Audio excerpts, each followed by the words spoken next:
small-town Maine, police pursue the killer of a young mother for 20 years, waiting for technology to match their perseverance. A student disappears on his way to class. Bye. A ransom is demanded. Is it a kidnapping, con game, or something far more sinister? Detectives in Washington State must find a way to outsmart a killer who knows their every move before he slips through their fingers. Murders of passion can often lead investigators straight to a killer. But when the clues are few and the leads tenuous, detectives know they are searching for something emotionless. A killer who is cold-blooded.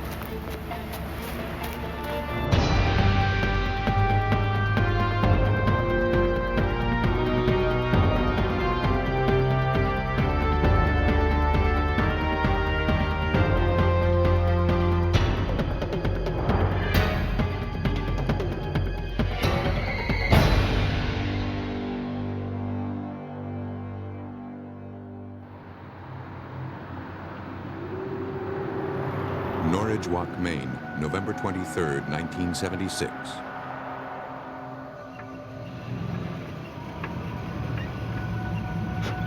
Police discover a car in the bushes near River Road.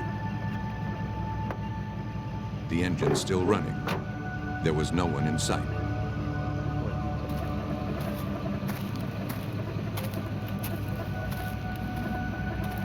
The officer called in the license plate number. The dispatcher said the car had been reported missing by the owner, Vaughn Stevens.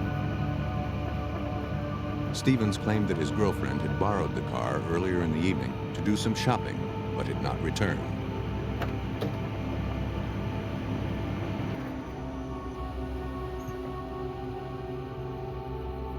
Inside the vehicle, the officer discovered blood on the passenger seat.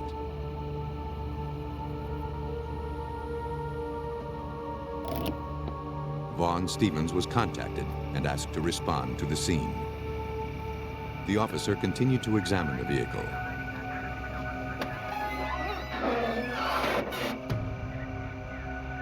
Inside the trunk, partially covered by a jacket, he discovered the body of a woman. She was wearing only a pair of socks. Homicide investigations in rural areas fall to the state police.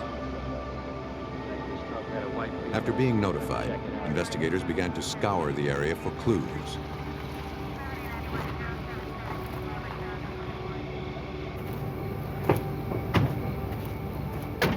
When Vaughn Stevens arrived with a friend, he positively identified his car. His friend had to identify the victim in the trunk. She was Stevens' girlfriend, 30-year-old Janet Baxter. Distraught, Stevens was allowed to leave the scene. Maine State Police Detective Chick Love continued his investigation. In the car, we found the groceries that she had purchased at the store that night. We found the sales slip, the cash register tape that told us what store she was in and exactly what time that she was there.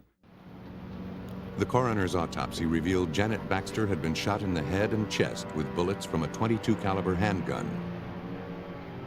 She had also been raped. Biological evidence from her body was preserved for testing on glass slides known as slide mailers. The bullets and slide mailers were sent to the crime lab for further analysis. The car Janet had been driving also underwent a thorough investigation. Forensics experts dusted the exterior and discovered a set of latent fingerprints. In the trunk, a single hair was retrieved. Later examination showed it did not belong to Baxter.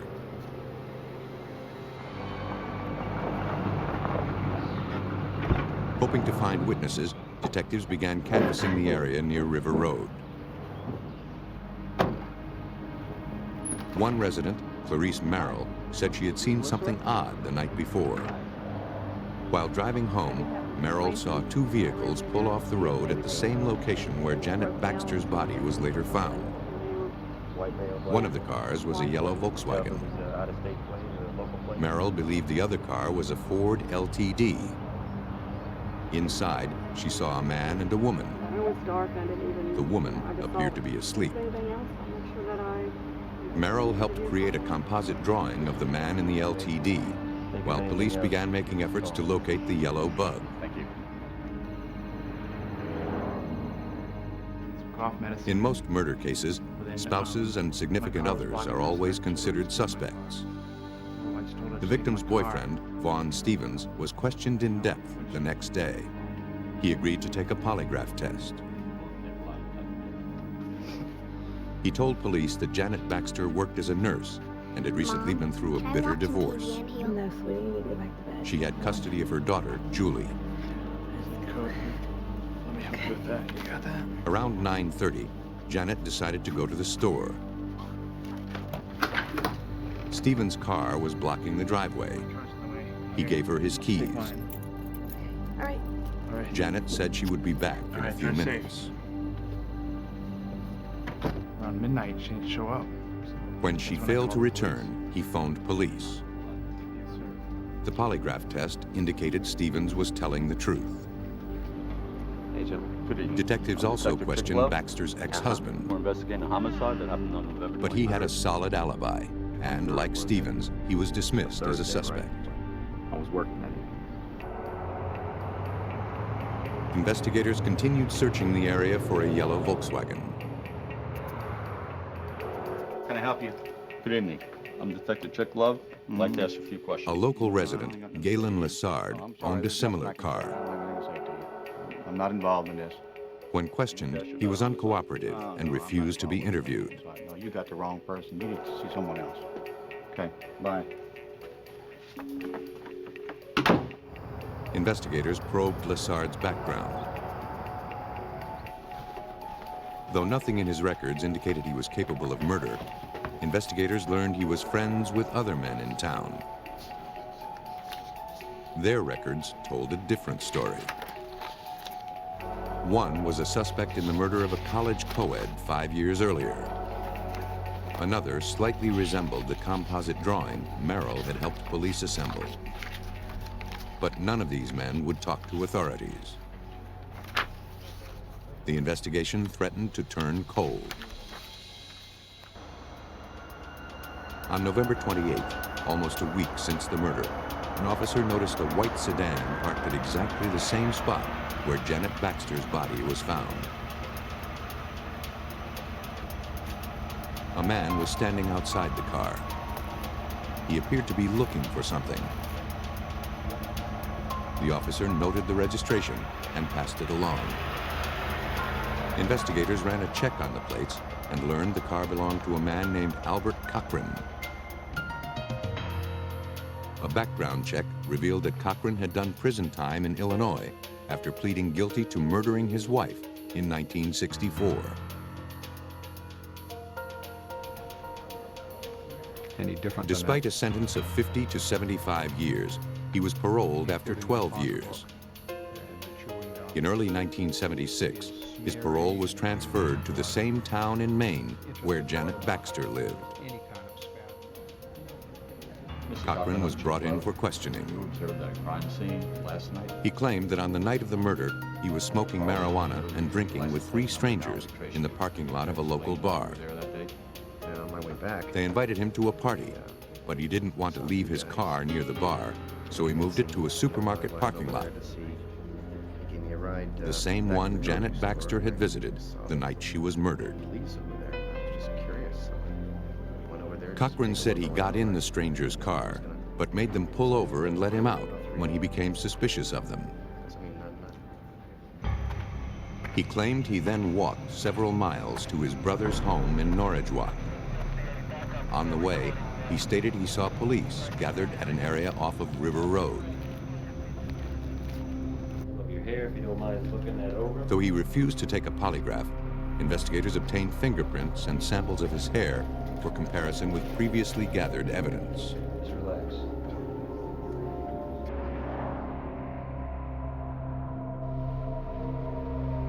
Cochran's fingerprints were examined and compared to those lifted from the exterior of the car in which Baxter was found. His hair sample was compared against the hair found in the car's trunk. Neither the prints nor the hair samples produced a match. There was no hard evidence pointing to Cochran as the murderer. The investigation hit an impasse.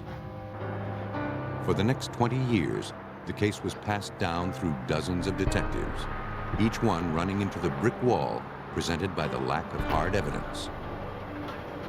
It seemed Janet Baxter's death would never be solved. But her family refused to let it go.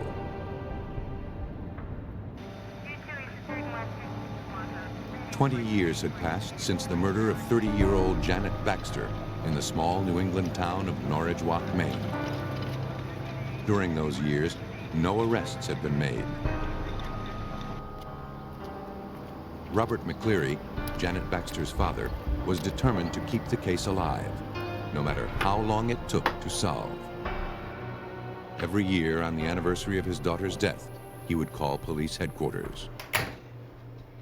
My desire to continue my contact with the state police was deeply motivated by my desire to see that somebody paid for what they had done to Jan, that somebody was not going to get away with murder, and that to continue to seek the information, to continue the investigation, and to give us some sense of closure. In 1996, the case was handed over to Maine State Police Detective Mike Mitchell. After reviewing the case files, Mitchell paid a visit to Janet Baxter's parents. Detective Mike Mitchell, How do you do? State Police. He's here to The say some detective things had to grown us. up near Norridgewock and had been in elementary school when the murder occurred. Well, Mr. McClary, Mrs. McClary, I'm a detective with the Maine State Police, and I just want He promised he would do everything in his power to solve this case. If you have any questions of me, don't hesitate to call. Mitchell began by retracing the steps of the previous investigations. He was struck by the loose ends presented by the owner of the yellow Volkswagen, Galen Lassard, and his cronies, who refused to talk to police. Despite those unresolved issues, he decided to take another crack at Albert Cochran. Some detectives felt that Albert Patrick Cochran was a suspect and was the person responsible for the murder of Janet Baxter. Some detectives felt that it was another group of people that socialized together. So what I did is I took down all the names of all possible suspects that hadn't been alibied, not to have been in the area at the time, and listed them all down on a piece of paper, and by priority as to who looked like a better suspect than the others. And Albert Patrick Cochran was on the top of the list. To make his case, Mitchell first had to inventory what evidence had survived over the years. He contacted Maine State Police forensic chemist Chris Montagna. My other two roles were to see what was still around as far as evidence that had survived 20 years, and second, to reconstruct the notes and the work that had been done 20 years earlier and try and piece all of that together and link it to a suspect that Detective Mitchell was working on as the murderer of Janet Baxter. Now let's see what we've got. We've got the Volvo, Searching through the boxes of evidence, investigators found the original slide mailers. One looked blank, but was thought to possibly contain swabs of biological evidence from the victim's body. If the evidence had remained intact, it might be possible to extract DNA, a technique not in existence 20 years before. Under the microscope, the slide surprised everyone, revealing the presence of biological evidence removed from Janet Baxter. So both of them have last one. This one. Oh, wow, I see him. Now the number of. Now, investigators needed to find a DNA sample from Cochran. They did not have to go far to find what they needed. The sample of Cochran's hair collected in 1976 was also preserved in the file. But would the hair have viable material for DNA testing? Forensic DNA specialist David Munich was given the assignment. These head hair samples were known head hair samples. When they're collected, they're actually plucked from the head, and they have skin attached to the hair root, as opposed to hairs that are cut or hairs that just naturally fall out of your head. Both samples provided ample material to perform the DNA tests. When the tests were concluded and the comparisons made, the results were overwhelming. The DNA tests showed there was only one chance in 37 billion that Janet Baxter's killer was somebody other than Albert Cochran. Munich called Detective Mitchell with the news.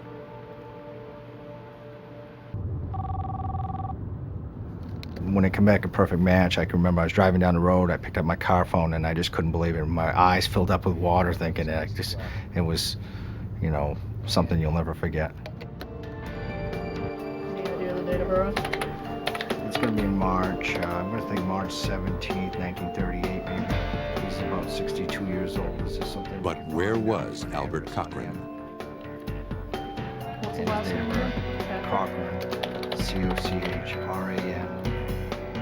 Computer checks tracked him down to an address in Stuart, Florida.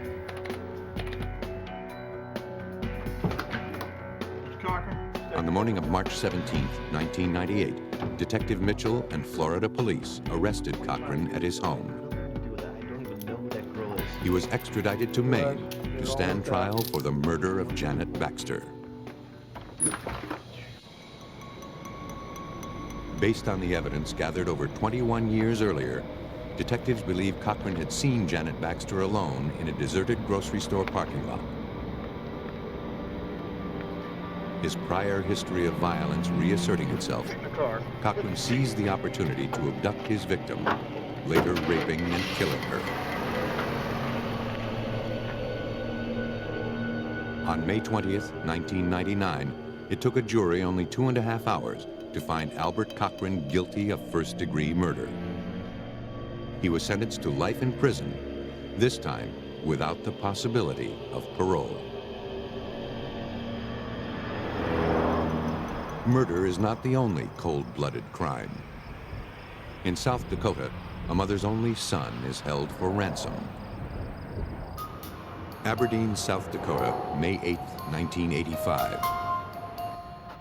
20-year-old Michael Kinney left the home he shared with his mother, Sandra McNeil, to attend classes at Northern State College. Yeah, I've been working hard on it. All right, I'll be back. Okay. Bye.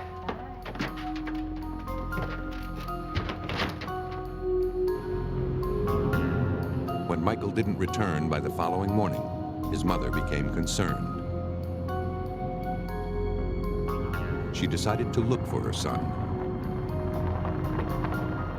Near the house, she found Michael's car parked on the side of the road.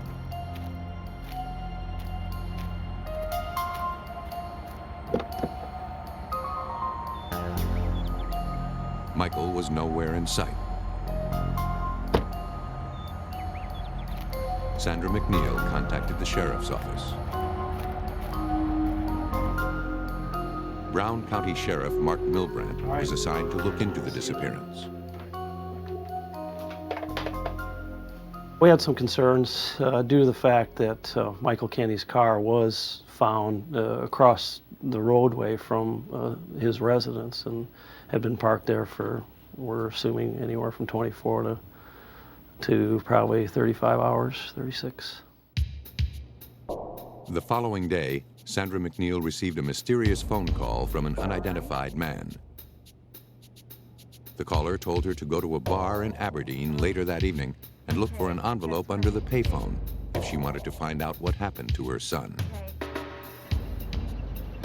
She was told not to contact the police. Kinney's mother went to the bar and found an envelope hidden beneath the payphone.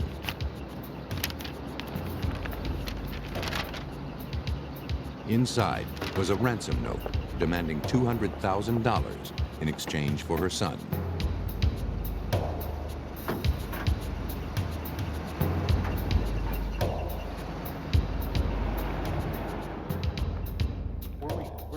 Despite the kidnapper's warning, Sandra McNeil gave the note to sheriff's investigators, who examined it for clues. South Dakota Department of Criminal Investigations agent Doug Lake was brought in to assist with the investigation. His first priority was to deal with the difficulties of obtaining the money. The ransom money was the victim's mother's money, and it was on Friday after the bank is closed, and the agents, the investigators, went around to the different banks in town and gathered up all the cash that they had on hand.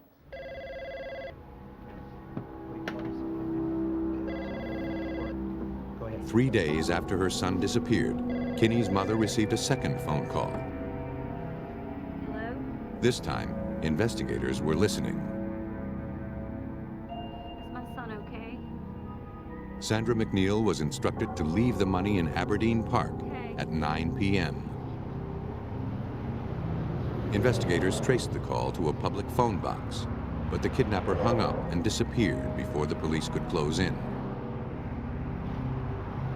The phone had been wiped clean of prints. Okay, Melgar Park. Just a minute. Mike, all right? He's fine. Can I talk to him? Until I get the money. Investigators studied the tape. The caller stated Michael was not hurt, but refused to allow him to talk to his mother until the ransom was paid. The kidnapper described Michael's clothing to authenticate his threat. Investigators felt they had no choice but to follow the kidnapper's demands.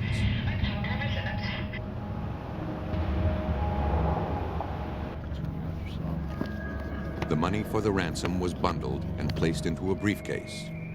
Investigators also placed a hidden tracking device inside. An undercover female police officer made the ransom drop as scheduled. A short while later, the briefcase was retrieved by a man who then ran off with more than he bargained for. Police quickly followed.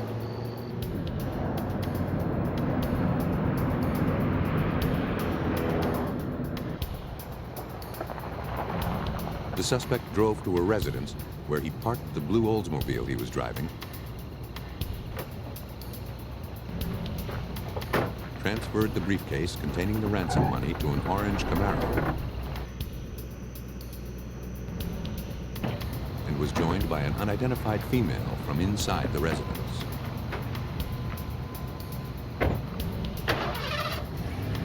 Led by the tracking device, agents followed the suspects across the Minnesota border.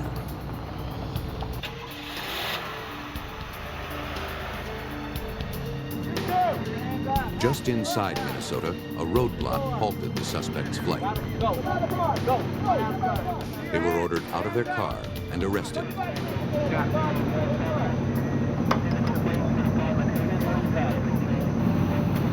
The driver was identified as 19-year-old Todd Miller.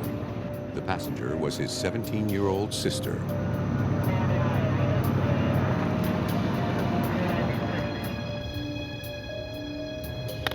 Agents retrieved the briefcase from the Camaro's trunk. We got something here.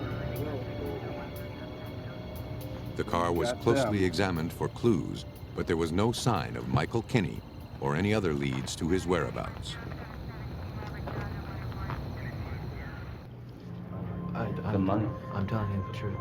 Investigators questioned the suspect separately. After a thorough interrogation, investigators found that Miller's sister genuinely appeared to have no clue about Kinney's disappearance or the ransom money. She was released. Todd Miller told police a drug dealer named Bob Jacobs had asked him to pick up a package and deliver it to him in Minnesota. Miller claimed that in return, Jacobs had promised to help him financially. When asked if he knew Kinney, Miller said he was a good friend, but he had no idea Jacobs' job was in any way related to Kinney's disappearance. Miller's story provided investigators with an opportunity. They would use him in a sting operation to nab the drug dealer. The ransom money was returned to him, and he was transported to the pre-arranged delivery point.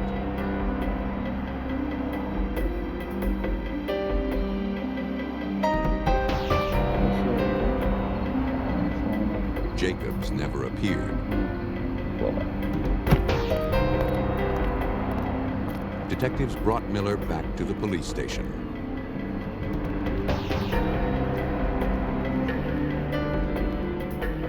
The following day, Miller admitted that Jacobs' story was a lie. The kidnapping had been a hoax. Claiming it was all Michael Kinney's idea, Miller explained he had helped stage the entire plot. Miller said he had been friends with Kinney since high school. Alleging Kinney dabbled in various drugs and wanted to move to Canada, Miller stated he was recruited into the kidnapping scam as a way to help Kinney finance his planned relocation. Detectives put Miller through an extensive polygraph test. Did you harm Michael? The results of the test were inconclusive, but tended to show the overall truthfulness of his statements. That meant Michael Kinney was alive and on the run. A warrant was issued for his arrest. Do you live at 123 Police in South Dakota continued their search for 20-year-old Michael Kinney. What had initially appeared to be a kidnapping was now starting to look like a deception. Have anything to do with the disappearance? Kinney's friend, Todd Miller, claimed to be a reluctant participant in helping Michael Kinney stage his own disappearance and extort his mother. As well as a swell bed. As the result of Miller's story, a warrant was issued for Kinney's arrest, This is where but his whereabouts remained a mystery.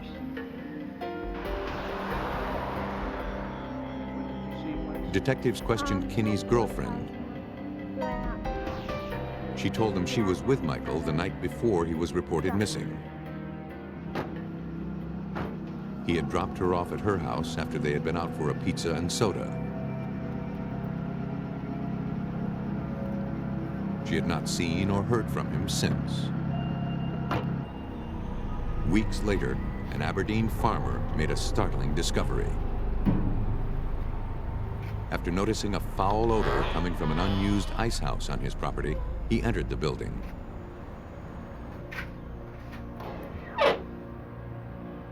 There, he found a body.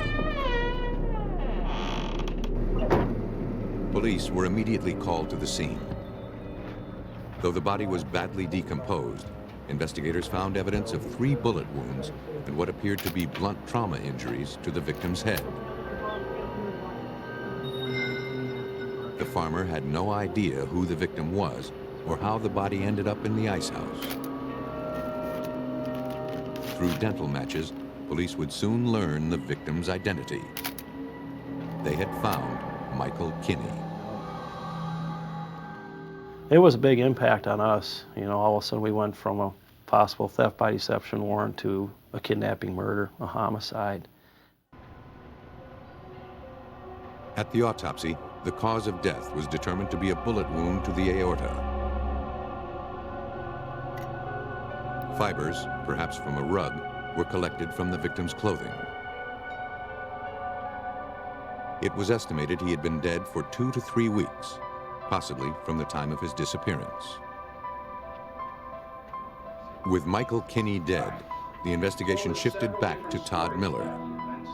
For investigators, it was clear that he was the killer, but now they had to prove it.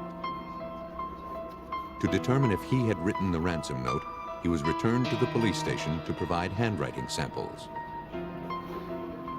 While waiting for those results, warrants to search Miller's cars were obtained. Investigators discovered that the blue Oldsmobile Miller used to pick up the ransom money had been recently washed. However, detectives managed to find 2 hairs that had survived the cleaning. Fiber samples from the trunk were also collected. Next, the interior of the trunk was treated with luminol. This process revealed evidence of blood, but the samples were too deteriorated for analysis.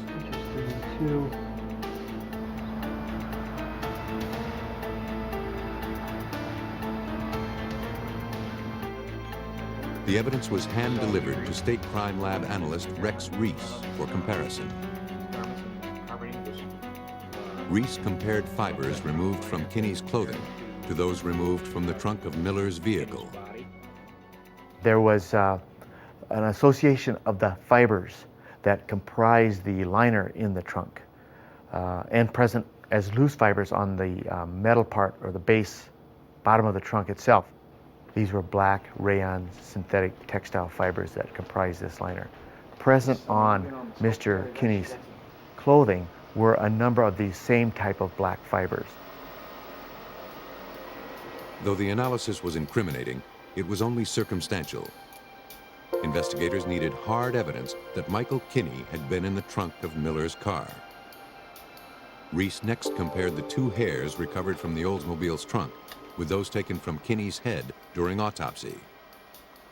But Reese could only make a general comparison. The hairs recovered from the trunk were too damaged for a conclusive analysis. The hairs had been severed at the proximal end or near the scalp by blunt force, so we couldn't see any of the root structures there. But they exhibited human hair characteristics that were most similar to that of Mr. Kinney. Reese's analysis brought investigators one step closer to making their case. But it still wasn't enough. Experts conducted an extensive examination of Miller's handwriting. The unique characteristics identified in the ransom note matched those from Miller's sample. Mr. Miller?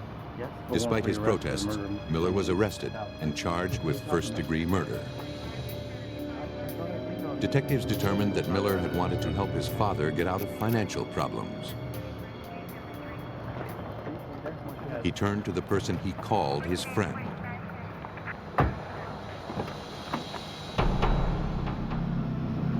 On the night of May 8, 1985, Michael Kinney dropped off his girlfriend and headed back home.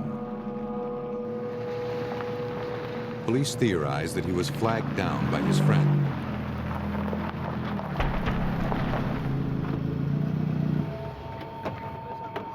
How's it going, Mike? Hey, Todd. Completely unaware of what was about to befall him, Hey, Mike. Kinney was an easy mark for the cold-blooded violence Miller had planned. What's up with the gun, man?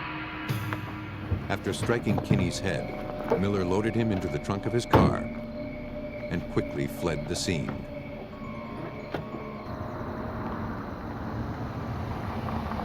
Miller drove to an isolated farm, where he then shot and killed the still unconscious Kinney.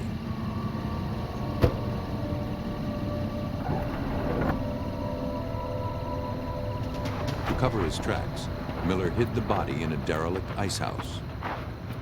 He then returned home and coldly set in motion his plans to extort Kinney's mother. At his trial, Todd Miller was found guilty of first-degree murder, kidnapping, possession of ransom money, and forgery. He received 2 life terms plus 20 years. In a community near Preston, Washington, another missing persons case was to turn deadly. On September 4th, 1996, Rex and Shirley Wren reported their son, 35-year-old James Brad Wren, missing. They told police that their son's roommate, Emmett Marcel, was known to be violent. The parents told police that 2 months before, Marcel became enraged at their son while the two were working on the house they shared together. Wren left the residence so Marcel could cool off. When Wren returned later that night, Marcel shot him in the leg. Oh my God! Their son had refused to press charges. The information was enough for police to open a missing persons investigation. A background check revealed that police had been dispatched to Marcel and Wren's residence several times before to settle angry disputes between the two men. On August 10th, a month after the shooting, Wren called 911 to file a formal complaint against Marcel for another incident. He had not been seen since. Assigned to the Major Crimes Unit of the King County Sheriff's Office, Detective Denny Gula headed the investigation to locate the missing man.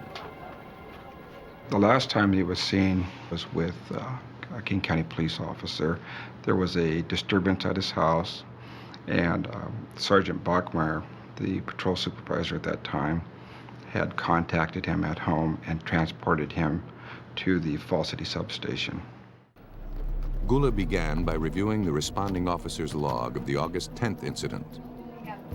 Records showed that Sergeant Matt Bachmeier had taken Wren to a nearby police station, taken a statement, then released him.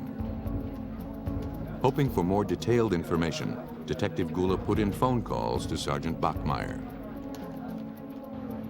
While waiting for a response, he continued his investigation. He questioned Wren's neighbors. One, Richard Pettygrove, recalled that the last time he saw Wren was on August 10th. He reported seeing Wren driven away in a police car following a fight between Wren and his roommate, Emmett Marcel. A real angry Richard person. described Emmett Marcel as a dangerous and angry person. Yeah. All of the neighbors felt certain Marcel had something to do with Wren's disappearance.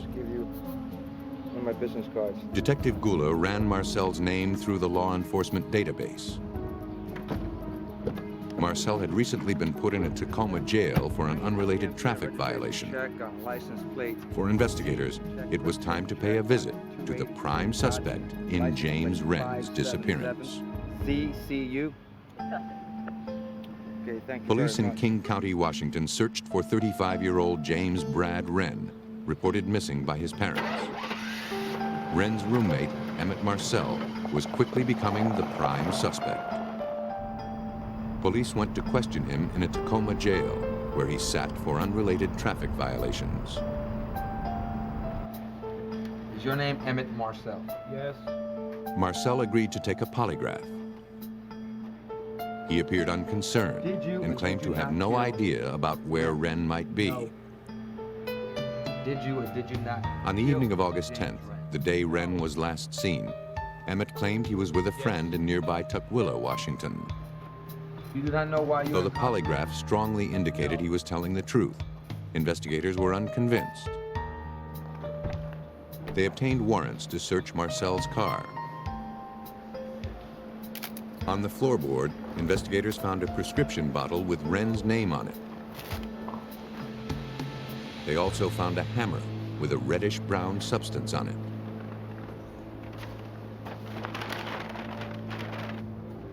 In the lab, samples of the reddish-brown flecks on the hammer were tested, but no conclusive results could be reached. The samples were too deteriorated. The case against Marcel seemed to be going nowhere. A search warrant was obtained for Marcel and Wren's residence. Anything else out of the unusual? Inside, a suspicious stain on the carpet drew the investigators' attention. Samples of the stain were preserved on swabs. Detectives hoped this was the break they needed. We're thinking that this is a pretty substantial piece of evidence. We sent it off to the crime lab for processing. And what we find out is that it's bovine or cow's blood. With no physical evidence tying Marcel to Wren's disappearance, he was eliminated as a suspect. They hoped that Officer Bachmeier, who had taken Wren's statement on August 10th, could shed some light on the disappearance.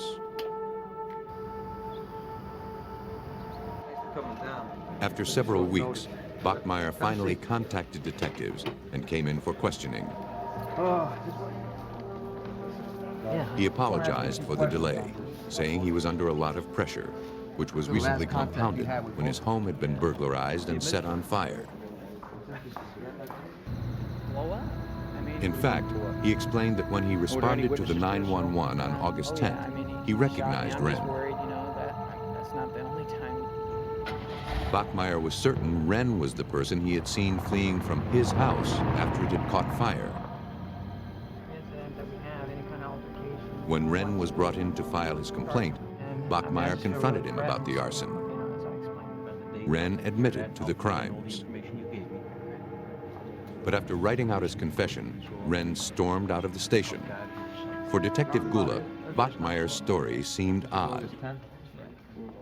You know, people just don't storm off and walk out of the police station, especially when this person has just admitted to you to have burned your house down. Okay, now let's try to... Though it was unclear if Bachmeier was involved in Wren's disappearance, investigators decided to take a closer look into the arson and burglary at his home.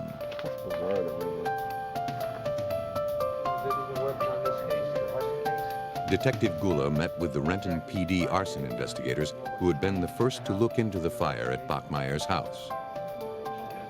After first believing the motive behind the fire was possibly an act of revenge by a criminal, they were now convinced Bachmeier had set the fire himself.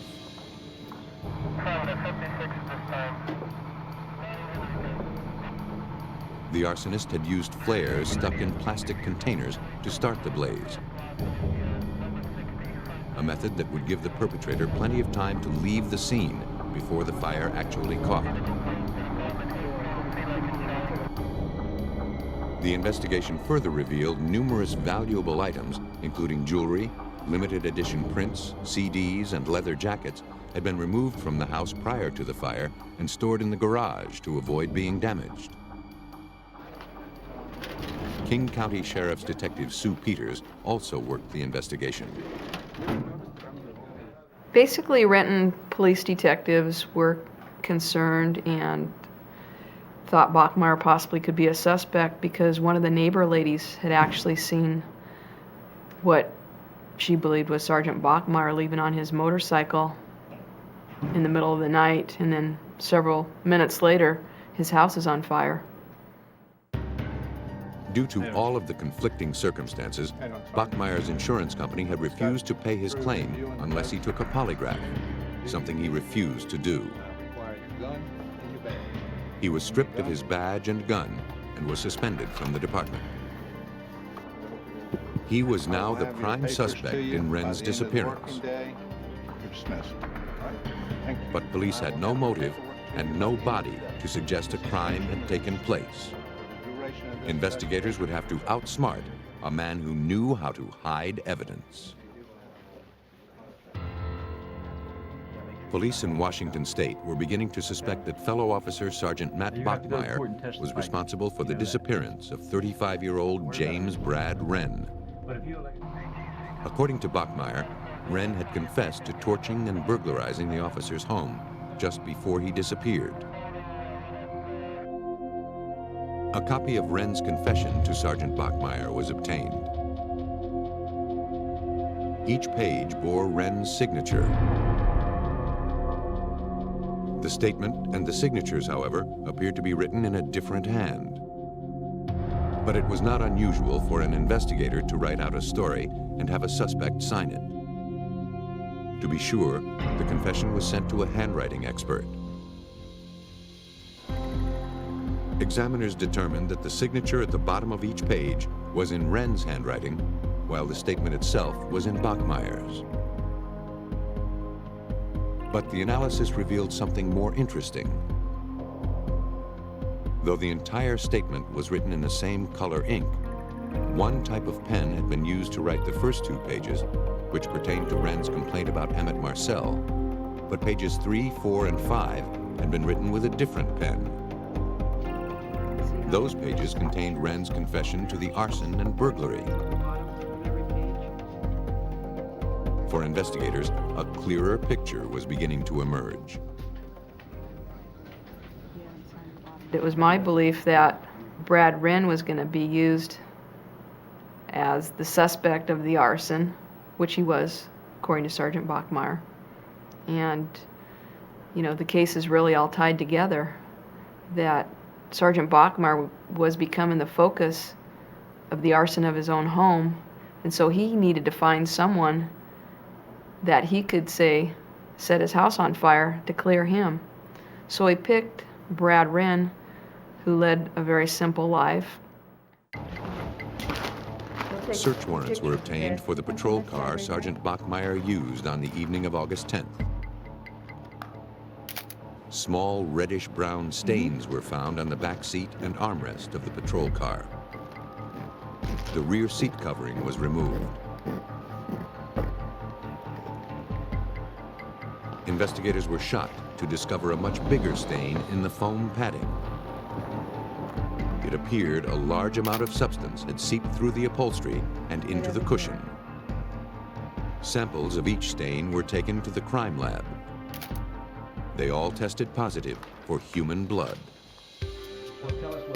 When confronted about the evidence, Bachmeier stated Wren had experienced a nosebleed while in the patrol car. You being the one. Police didn't buy it. Examiners developed experiments to determine how much blood it would take to leave such a large stain under the patrol car's rear seat. By using different amounts of human blood to soak back seats from similar patrol cars, criminalists ascertained the absorption rate of the foam padding and the amount of blood needed to make a similar size stain. They determined that a minimum of 200 milliliters, or nearly a cup of blood, was involved. Far more than even the worst nosebleed would produce. Examiners had to prove that the blood in the patrol car came from Wren. But without a body, there were no samples to compare. It fell to forensic chemist Kim Duddy to find a way around that problem. Both his biological parents were still alive and were willing to give blood samples. So our DNA unit took the blood samples from both his biological mother and father and tested it to the question stain on the seat from Bachmeier's vehicle. The DNA analysis showed that the blood from Bachmeier's patrol car had come from the biological child of Rex and Shirley Wren. Even without a body, the evidence was now overwhelming that Sergeant Matt Bachmeier was responsible for the murder of James Wren. The veteran police officer was arrested. If any doubt remained, it was cleared up on February 2nd, 1997, less than 3 months after Bachmeier's arrest. Bone and clothing fragments were found near a secluded cul-de-sac in Cougar Mountain Park. Among the most identifiable pieces were a skull and a red, white, and blue cast. Keys to the gated park were found on Bachmeier's keychain. Police believe that Sergeant Bachmeier's scheme to make some easy cash by setting up a phony arson of his home backfired when his insurance company became suspicious. He needed to prove to them that criminal forces were out to get him.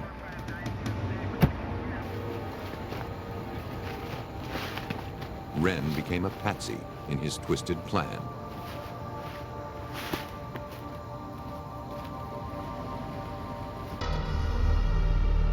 Sergeant Matt Bachmeier was convicted of first-degree murder and sentenced to life without the possibility of parole.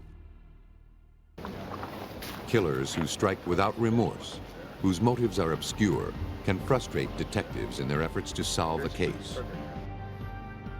But dogged investigation, coupled with patience and the ever-advancing scientific methods of the crime lab, can often produce results, no matter how cold-blooded the crime.